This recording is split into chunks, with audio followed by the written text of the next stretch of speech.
Hey buddy, Rob Bampton here from mysexualmastery.com, and it's day one of the 14-day men's multiple orgasm challenge. I'm really excited that you're here because I have some great content to share with you.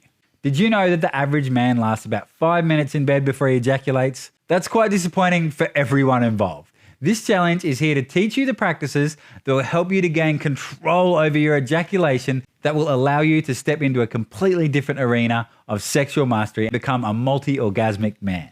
Practicing non-ejaculation will actually increase your orgasmic capacity. Did you know that ejaculation and orgasm are actually not the same thing? Yes, that's right. You can separate them, and once learned, it allows you to have multiple orgasms without ejaculating. Have you ever noticed how attached we are to an outcome in masturbation or sex? Like seriously, our only objective is to come, and we praise each other for how quick we were. Trouble is, it makes you focus on one stroke and one movement, and your partner and you are less sensitive to anything else. Eventually, we train ourselves to masturbate the same way and have a dominant position we orgasm in. During sex as well, oftentimes without realizing those two positions are actually linked. And as habitual beings, we just do it over and over again for 10, 20 years. I'm not even talking about the lack of awareness we have about how it influences our energy. The more you masturbate, the less stamina you have to put into your relationship. So one of the side effects of this challenge could be that you actually have higher sex drive and feel like connecting with your partner. And she can also feel you wanting her more. Your own energy will go up too because you're not expanding that energy several times a week through ejaculation. But more on the details later. Does any of that sound good to you guys? Well, if so, let's get started. As you guys know, men are from Mars and women are from Venus. Men can peak really quickly in a short period of time, and especially if you're focused on coming. We just go for it, we go past that point of no return, we ejaculate, we're done, and then oftentimes we fall asleep. I remember even at one point watching some porn and finishing and then being like, why the fuck am I watching this shit? I seriously shifted that fast, almost like I was a different person.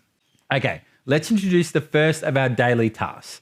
5 minutes masturbation, or as you will hear me call it, self-pleasure, but with no ejaculation. You will instead learn to let go of the attachment to the ejaculation and just enjoy yourself for 5 minutes. Imagine there is a scale from 1 to 100, where 100 is the point where you reach the peak of your arousal and ejaculate. There is a place at about 70-80% where we call the point of no return. I think the name is pretty straightforward.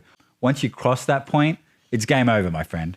So in order to be able to pleasure yourself over an extended period of time without coming, you want to keep your arousal at about 50 to 70% of your maximum. Wondering why on earth you would do that? Well, the more you increase your ability to feel pleasure over a long period of time, your range of what you can feel will increase.